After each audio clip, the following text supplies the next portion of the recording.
meantime, if I could ask my panel to come up. We've got a fantastic panel, actually. We've got a mix of local government and some of the partners who are here today. So we have got Lucy Ellis, who's the website development and intranet manager from Welwyn Hatfield. Lucy. We've got Anne Jones, who's the web officer for Hinckley and Bosworth. Rahna Riley, who's digital services lead at Rochdale Borough Council. And then we've got Finn Fox, who's from Silktide. We've got, who I'm sure you all know, James Jacobs, who's the accessibility from Jadu. And we've got Pete Bricknell, who is the chief product officer for Hassell. So, I mean, digital inclusion, accessibility, if we don't make sure that nobody's left behind, we can make our services as efficient as we like, but we're still leaving people behind because does always come back to best value, best service for our citizens. So at the moment, the focus that I want to bring in today is accessibility on the website for obvious reasons. So Lucy, how do we ensure, to make sure that no one's left behind, what are we going to do to make sure that, to motivate people within the organisation? Do they understand it within the organisation? I think, no, often they don't. So part of it is educating people within the organisation of what it actually means, because I remember when we first started doing it, we had people sort of saying, oh, that just means it's easier to use on a mobile phone, that kind of thing. So trying to get people to understand it's actually allowing people, everybody, people with different disabilities, to actually access your core essential services. People get more on board with it when they understand that's what it is. But also, it's actually really easy to do. I mean, obviously, once you've got the right platform in place, it's we've found it's been quite easy to change as we've moved things onto our new platform to improve our pages, to move things into online forms and things like that. It's actually been a relatively simple process to do too. Anne, have you got any thoughts on that? I mean, how did you get senior leadership involved? Did they understand intuitively, or did you have to go, look, Mrs. Miggins down the road, she's not got a smartphone, she hasn't got internet access. How do we make sure it's accessible? Or how, if we get her online, do we make it easy for her? We actually took it to the senior leadership team and went through all the reasons why we needed to make our site accessible. And that really helped then, because then it was a top-down approach. It wasn't just sort of bottom-up from the editors talking to their managers. It was actually from the top down. So I think it really helped having the sort of two-pronged approach, if that makes sense. Yeah. Rahna, any thoughts on that to add to it? Yeah. We've kind of been quite passionate about accessibility way before the accessibility law came in, and think about the Equality Act and think about kind of how you've got to make reasonable adjustments from an Equality Act perspective. I saw the accessibility law as just an extension to the Accessibility Act. So because we deliver a lot when it comes to accessibility, and we are proud to deliver some of the standards on accessibility in services, say for example they also say we're a disability confident employer. Accessibility is not new to the organisation, so it's about how do we kind of just build upon what we've already got and get people to better understand the services that we need to kind of deliver. So given that we already kind of embrace accessibility, it was about, I think it's more about raising awareness of how we have to go beyond the Equality Act and beyond a reasonable adjustment, and more to ethically requiring to do the right thing for people and making services accessible. James, is that common? Do you find that councils, when you're going to talk to customers, do you have to start off with that, or is that a common aim across local government, that they want things to be accessible, equitable? Yeah, I'd say it's... I'd say it's a fairly common theme. You see quite a mix, to be fair. Some people really, really passionate about it. Some people just looking at it from a conformance point of view. Yeah. Pete? Any comments on that? How important do you think it is to get senior leadership, not just, say, the customer services and the tech teams and the web teams involved, in understanding what they're trying to do? I think building on James's thing is it's not just getting a website compliant. So quite often senior executives like, give me the tick list, it's done. But it's not, because we've seen today all about the experience from the start to finish. And that's far more than just making the website accessible. And we've been talking to people today about PDFs, other documentation, other communication. So you need to think it holistically, and the senior leadership needs to understand how many hundreds of thousands of people they are going to serve better because of what you're doing. Rahna, I'm going to come back to you now, actually, and ask, because we've talked about senior leadership, but what about the rest of the team? How do you get the rest of the team within your organisation to actually get on board with focus, laser focus on accessibility, making this easy to use? Slowly, gradually, taken with you. I think there is an element of accessibility is so huge and so diverse. I think if you overwhelm them too much, I don't think you'll take them with you. So I think it's about how do you win over those hearts and minds and gradually take them with you to understand what they need to deliver, and that's at all levels of the organisation. So I think there is an element of, from an organisation perspective, there are lots of different things that you can do from an organisation perspective to get people to, from a policy development perspective, look at your existing policies. If we've already got things in place from an Equality Act perspective, it's about how do you jump on the back of them and then thinking, if every council that delivers services or every organisation that delivers services has to do an equality impact assessment, why can't we just put in another question about kind of doing an accessibility audit as well to make sure that we deliver accessible services? So it's about reviewing our existing policies and adding things to the existing policies and creating those new policies where there are gaps to them policies in terms of how do you train up your workforce, how do you skill them up and retain them and give them then relevant skills to get there? How do you raise awareness when it comes to accessibility?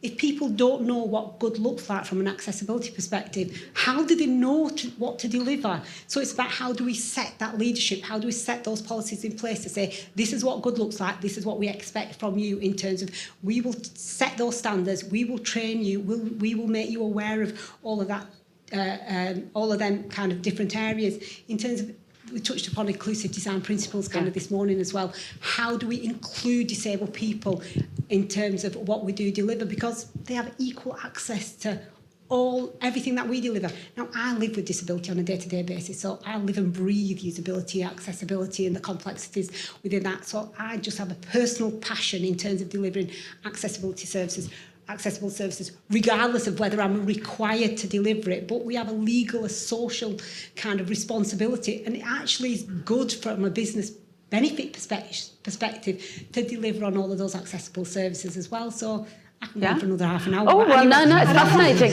Actually, Lucy's been nodding her head while you've been talking there. So it's massive in terms of what we can do, what we should do. It's massive, and I know from a council perspective, we do deliver a lot, but we've got a lot more to deliver as well. And it's about, I deliver very fast, and I want the organisation to deliver at my speed, but I also recognise that my pace of working is far quicker than what the organisation can deliver to. And I will, kind of from an organisation perspective, everybody is required to understand accessibility. No different than everybody has a requirement to communicate. You don't say, we've got a communications department here, and if you have to communicate with customers, go through your communications department. Why should we do the same from an accessibility perspective? Everybody should understand their duty and their requirement. And it's just the right thing to do to include disabled people in what we deliver in terms of co-creating it, co-producing it, bringing in innovation, because we've never even thought about the things that people can do and the services that we can deliver if we do actually work with disabled people. Can I just bring Lucy in here? So you've been nodding quite a lot to what Rahna's been saying. So, I mean, that passion for accessibility, does that run through the Welwyn Hatfield team as well? Yeah, and I think, as you were saying before, it's just understanding that things that you would do to make things more accessible actually make it better for everybody, don't they? So reviewing the way that we're improving, the way that we're presenting the content, the way we break it down, and building that benefits everybody. So it's, as you say, it's across the board. And it's, as you said, it takes time, doesn't it? But we are finding that as we're sort of explaining it to teams more and getting them more involved in that they're bringing us in early, which is what we need as the web team, to be able to build things in a different, more accessible way, as opposed to the old way, which was kind of almost as an afterthought. Oh, we'll put that on the web and then let's try and fix it later, sort of thing. So. And I'll come back to Anne. On that co-creation point, do you think that bringing in accessibility, I'm going to wander around actually, bringing in accessibility to that, so bringing right at the beginning into co-creation of the service design, inclusive? Yeah, and one thing we've done is we had training sessions sort of for all staff and also for new staff. So when somebody joins the organisation, there's a module they have to do, and it sort of explains why, in simple terms, this is important. And also all staff probably create Word documents and Excel files. They don't create necessarily web pages, but they create files that go on the website. So they need to know how to create these documents correctly so that when they give it to their editor, it's in some sort of form that they can actually go on the site. So I think that's important, sort of making everybody aware through perhaps training sessions or similar. Yeah. And we've got the guidelines, of course. We've got the WCAG, WCAG, WCAG. Yep. It's a bit like the DULUC, isn't it? Department of Levelling Up, DULUC. It's like some of these things don't work in capitals. Actually, Finn, I'm just going to bring you in quickly because we have those guidelines, and you guys, you test websites for that. Yeah. What are the kind of the biggest issues that you see there? I mean, are they all meeting that standard? What's the hard part? Yeah, I guess when it comes to that, it's because it is not just a box-ticking exercise. I think you're right over there, Pete. It's a lot more than that. However, we've got to start somewhere, and not all organisations are fully familiar with accessibility, so it's a great starting point. The big thing is usually mobile. That's the big thing we see with the 2.1. I mean, 2.2 is verging here, but we're not going to even touch on that. I know Runnymede are upset about that, wherever Runnymede are. There you are. So, yeah, the big thing with that is education. Again, it's shifting left, preventative measures, being aware of WCAG when creating the content as well, I think is important. But the big thing we see when scanning sites is mobile and a lot of focus state as well, which is big for like keyboard navigation and things that maybe we don't think about as well. Yeah. James, talking about those guidelines, what do you think should be in them or could be in them that isn't already? So maybe we haven't got enough focus on mobile. Have we got enough focus on screen readers, etc.? What else? Yeah, sure. So there's a lot of best practices kind of above and beyond WCAG, certainly from the AA level, which public sector bodies are expected to meet. I could be here all day, really. But, yeah, Go on, give me your top three. Top three. Top three. There's a real lack around support for neurodiversity, and the things that would actually help people more are AAA. So I'd like to see those brought back to AA. Yeah.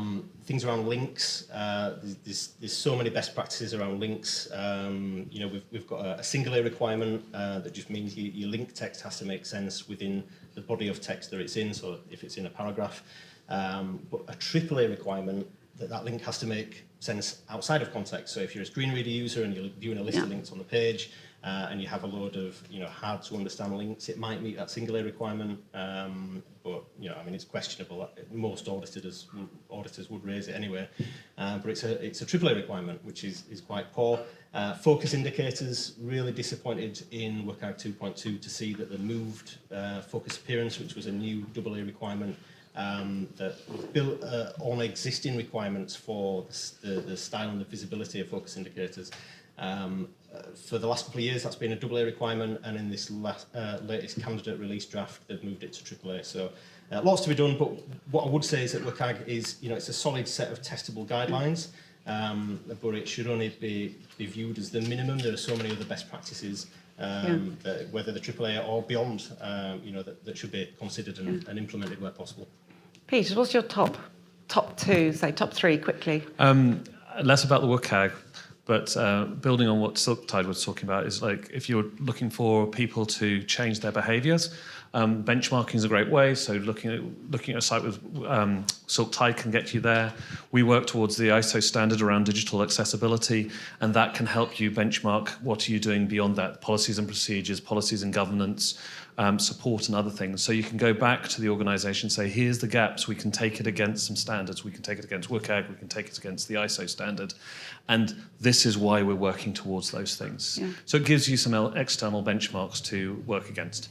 Anne, can I bring you in here? I mean, obviously you're very much at the mercy of what suppliers provide and how they do things. So how do you hold vendors accountable for not meeting a guideline or something that you want there? How do you push back on that? I think if we've got sort of a new site or a new application, we would test it. bit closer. Can you hear me? Is that all right? That's better. Bit closer. They're funny. You have to be quite close on those mics for them to hear. So we'd test. We'd do manual testing and sort of automated testing. We'd use Silktide as well. And then if we found there were issues, we would report these back to the supplier, and we wouldn't sign off the contract until those issues were fixed. And in contracts, we put a clause in now that the content, the site, the application has to be compliant to the WCAG standard, whatever the current standard is. Otherwise, we'd expect the supplier to correct the issue at their own expense. Quite right. Quite rightly so. And Yes. also, but we found suppliers are much better since the legislation came in 2018. We've found that suppliers are much more keen to correct accessibility issues. Different with perhaps a branding issue or something like this, but if it relates to accessibility, most suppliers are quite keen to get that sorted out. James, what are the kind of problems that are coming over to you? I mean, what do you see when you've got customers coming over? Is it a third-party integration? What are the sorts of issues that are coming up around that? Yeah, so the issues I see, can you hear me all right? Yeah, you do need to calm. Yeah, well, I can hear myself now. Yeah, I'll stay. So if we were to talk about issues I see sort of raised through our support system from customers relating to third parties, the top three, really quick, is questions, not so much issues, but a lot of questions regarding accessibility overlays, which Silktide, I love your sticker. Friends don't let friends it's all use over my overlays. laptop. Yeah. Fantastic. I need one of them. So if you use an accessibility overlay, so if you don't know what one is, it's generally some functionality that's injected into your site with JavaScript that will kind of give you assistive technology style functionality, but often bring with them far more issues than they attempt to solve. It's a big subject. Have a look at overlayfactsheet.com, put together by a load of accessibility professionals, and they tell you why you shouldn't use one, basically. Second, questions regarding maps. Maps are a bit tricky, but generally speaking, if you have a textual alternative for your map, so if you've got a map of, locations of libraries, you've got some lists of addresses of libraries underneath the map, then generally speaking, you're okay. Of course, the controls of the map needs to be accessible, keyboard accessible, etc. as well.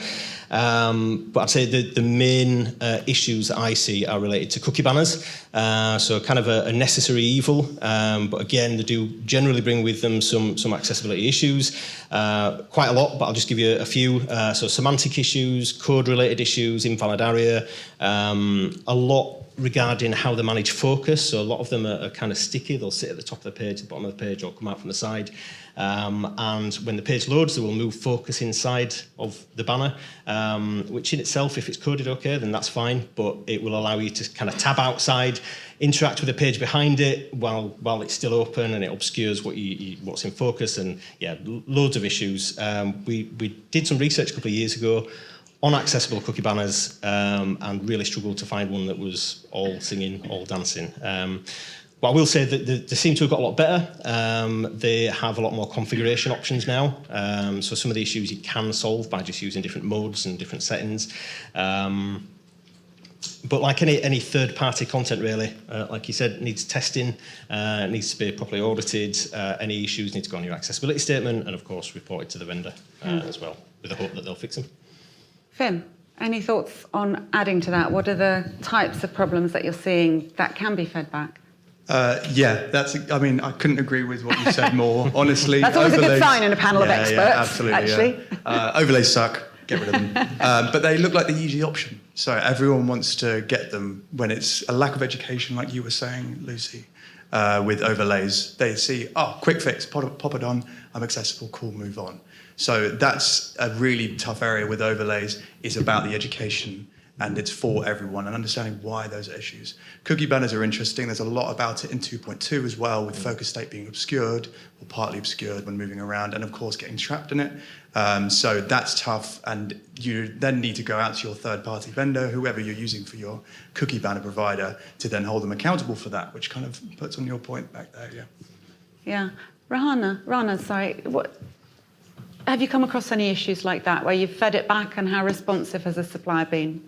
I think our jobs are really easy to do if we say yes to all of our services and all of our staff that sort of say, can you do this? Yes, yes, yes. In terms of customers and using those services, we've probably deliver a really rubbish service because we deliver inaccessible services. So I think it is about how do we deliver for truly put customers at the centre of our universe and deliver for our customers and our residents, our businesses, our visitors, etc., rather than just for the services to say, can you put this overlay on or can you put this inaccessible content onto the website? So, you know, that's where our jobs are really challenging in terms of challenging all aspects of the organisation and delivering, and challenging suppliers at all different kind of all over the country, and sometimes kind of organisations and suppliers can come back and say, but that council has done it and that council has done it, so why can't you do it? And it's, for me, it's like, and did two wrongs make a right?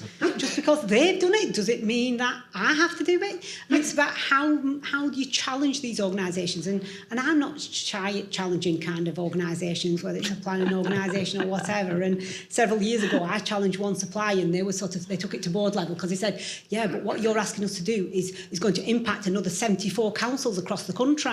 And it's like, and are you not going to make those services better for those 74 councils? And it was agreed, it all kind of went through, but it's about how do we make those services better? How do we educate those suppliers then if they don't have the skill sets in terms of delivering good services? And I think as councils, I think we do have a lot of subject matter experts within kind of organisations, and it's about how do we share that knowledge and collectively raise those standards so that organisations and suppliers have no choice but to deliver better services, because as customers we demand that, because we have a duty, we ethically should be delivering services so that more so all of our kind of customers can access these services. I mean, actually, you've very neatly brought me on to my next set of questions, actually. Thank you, Rahna. That's perfect. Because what should councils be looking for? Because I 100% agree, councils have huge purchasing power. They have huge knowledge about what their customers need and how services are delivered. What should they be agreeing on or demanding when they're procuring something? I'm looking at you, Pete, because I'm going to bring you in first on this one. Thank you. I mean, one of the things with procurement is they say, oh, we want to know if they're compliant or not, yes, no. And that really isn't a helpful question or an answer, because anybody who answers yes is lying, and everybody who answers no possibly doesn't know the answer either. So thinking about what's your compliance now and what are your plans with accessibility. We saw this with one government procurement for marketing about 2 years ago, and we saw all the marketing agencies, these big global agencies, panic as they were being told to come up with an accessibility plan, and that was a good thing. So if you get your suppliers to panic and actually create a plan, you've gone a long way. Yeah. Then there's what you're saying, Anne, about making sure who pays, what happens if it doesn't go wrong. Getting all that in the contract is very important. But I'd say the first two things is listen, what is your plan? What's your compliance at the moment? Yeah. Finn, thoughts? Oh, sorry. Yeah, great idea. I think with that plan, you need to understand what is involved in all of that. And that can be quite daunting. It's a big mountain to climb with accessibility. And not everyone knows fully about it. So some people think it's for people with disabilities. But no, it's about everyone. And so everyone should be involved. And trying to get that across to maybe senior management, it can be quite difficult with boards and building that business case. And it's not something that everyone does all the time, building a business case and sorting that out and saying, oh, we're compliant, what do we need to do? It's not your everyday today. So you need to understand what you can use to help support that. Lots of people like ROI. I always hear ROI a lot, which is understandable. Everyone wants that kind of return on investment. But there are ways to prove it. But it's not just about ROI. It is about everyone accessing your internet. And it has huge knock-on effects with so many different areas. So use tools, use resources, YouTube. I mean, Haben Girma does a great speech on overlays. Again, I always love quoting that one as well. And it's so important to take those resources, put them together and say, this is why we aren't compliant, this is why we should be compliant. James, as the third supplier community member on the panel, anything to add to that? What would you recommend to local government that they should be putting in? I mean, it's a bit of a self-loaded question there, isn't it? But, you know, what should they be thinking about? What should, apart from just there's a standard, there's an ISO, there's a WCAG. What else?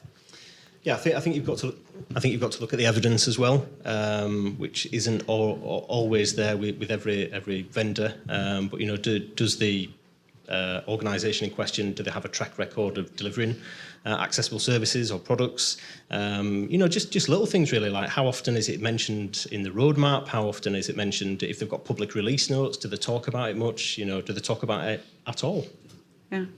Now, obviously, Rahna is not shy in telling suppliers what they need to do. Well done for that, by the way, and well done for getting action. Lucy, is there any similar type? Have you had any battles with pushing back on suppliers? I think it's varied really. With some of the smaller suppliers, it's actually been slightly easier because they've probably responded a bit quicker. Yeah. Probably some of the trickier ones has been with the bigger suppliers where they are slower to change. You're a smaller person to them in terms of, but yeah, I think I just agree with what they said as well in terms of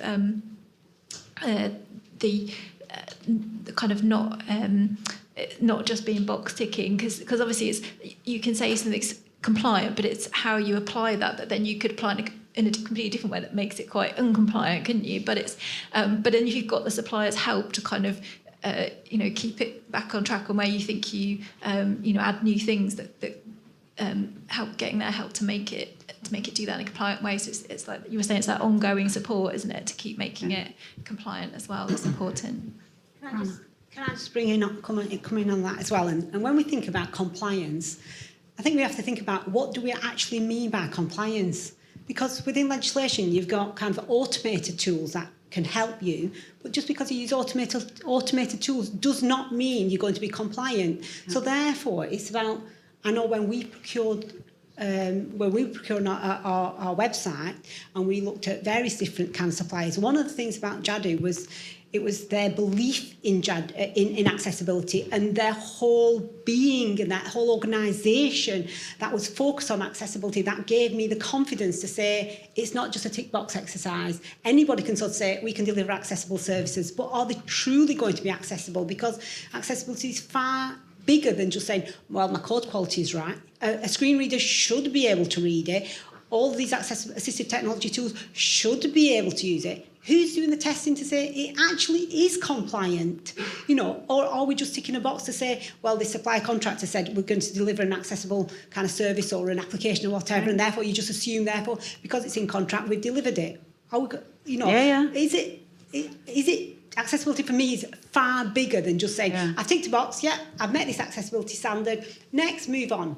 No, I think you're right. Local government has to be on it all the time. Absolutely, because in terms of disabled people have an equal access in society. They're no lesser than non-disabled people. We've got disabled people who've got, kind of permanent disabilities. We've got those with longer-term kind of conditions. We've got short-term disabilities. We can fall over tomorrow and kind of break our arms and then be short-term disabled. We've got people that aren't disabled that still want good access to services. So instead of just pigeonholing accessibility for disabled people, it's just making services better for everybody.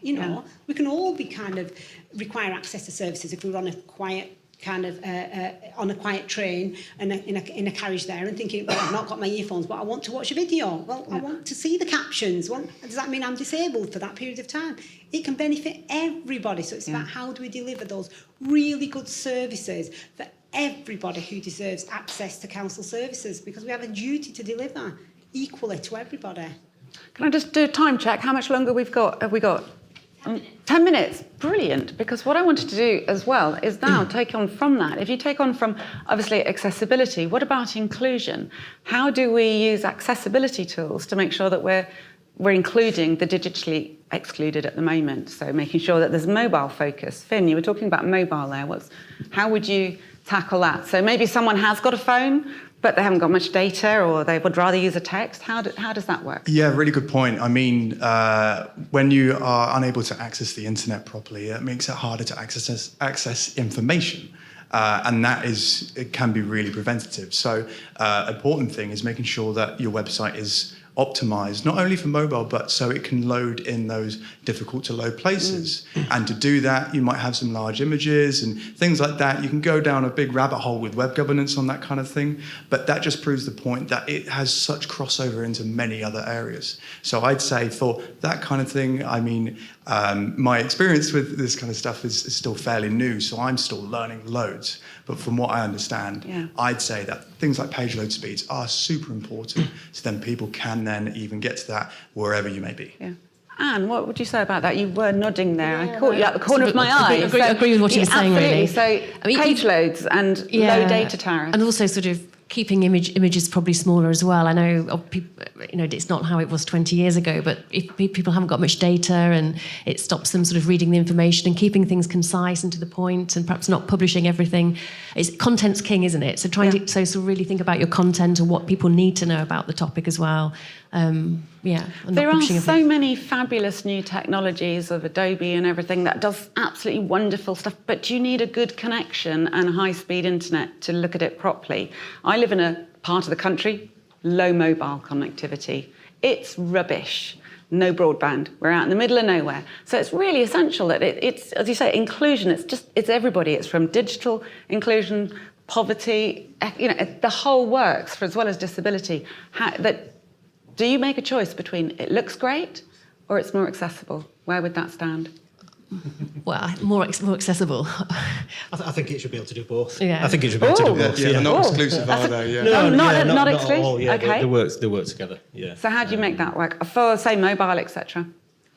I think it's about just considering kind of what we said earlier about not everyone's got a permanent disability, blah blah blah. So thinking about situational disabilities, it's just designing not just with web standards, but with user standards in mind. So thinking about users interacting with your site, on a bumpy bus ride. Trying to hit two close buttons that are next to each other, low contrast when you're in the sun, and you're trying to find something. So, they're definitely not separate things. I think good design and accessibility are key and work together. For you three local government people, how much of your proportion of your customers are coming through on mobile or on a desktop or a laptop? Lucy first.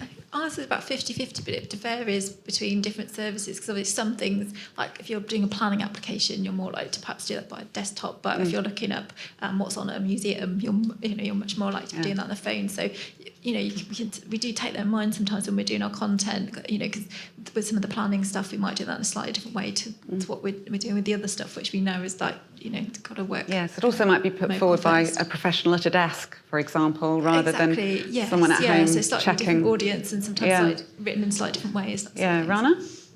At Rochdale? We have over 80% of our users use a mobile device. 80%? Over 80% of our users. Wow. We've seen a gradually, a steep rise, and now whether that's connected to some element of deprivation as well, so people have more phones than they do have kind of laptops and other devices, I'm not quite sure, but we certainly have a high level of mobile usage, and we do consider downloads and smart ways of delivering kind of content as much as we can. And like you were sort of saying, in terms of can you deliver design and accessibility, we do actually compromise on the quality of our images, because the page download time is really important for us, but at the same time we recognise that we've got to have some images on there, so we will kind of significantly compress our images, and sometimes the quality of our images is not as great as what we probably would like it to be, but if we had to sort of say, do we want a great image or a So huge you'd come page, down on the accessibility side. We will definitely sort of say we will have a lesser image, because it's easy to justify to a customer. They can still use a page, deliver, access a service, but they've got a poorer image.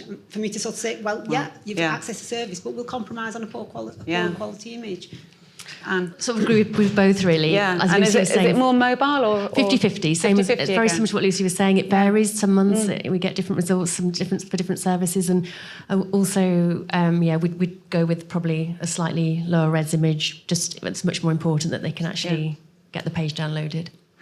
So, last final comments from you three guys on the supplier side is what would be the top tip to anybody who's buying and looking to deliver accessible services? What is the top thing that they should be looking for? I'm going to start with you because you look ready there. You're nodding at me and I'm looking at you. So I was thinking, please do the other two first. So I think first, let's remember compliance is not a tick box. Yep. So the second part is ask your suppliers about their plan. Are they following the ISO standard? That will scare them, and that's quite helpful. So I guess those are my top 2 tips. So I'll pass over to next on the James. list. I think for me it'd come back to evidence. Doing your due diligence, looking at the supplier, looking at what evidence there is that they can actually develop and deliver something that's accessible. So ask for the hard, cold statistics. Not necessarily that, just a holistic look at what they're capable of. And like you say, it's not always a binary. It's not always yes, 100% accessible, no, not accessible. But it's okay. Yeah, we are almost, but we're aware of X, Y, and Z, and we're working to fix it. So communication as well, evidence and communication. Yeah. Finn. Oh, sorry. Thanks, Rahna. I guess it's really suited what's best for you. I mean, it would be great if there was one solution for all, I guess. So I think you need to look at yourself, but also at the suppliers. I think honesty is an important thing as well. Of course, communication is a big part of that. But the passion as well. I think when it comes to accessibility, you need to be passionate about it. We've definitely got the passion in spades here. Yeah. So I think, it's a tough one. It's not an easy one. It's going to be a hard decision finding the right solution. But does it tick your boxes? Does it go the step further? And are they honest? Yeah. Can I just add one last quick one? We're talking about your comment about one council asking for something and then the supplier realising 70 other councils could benefit. You're not alone. If you go and need things from suppliers, you've got the people like Silktide, ourselves, AbilityNet. We're there to help those suppliers. So don't feel that you need to go alone and try and fix them.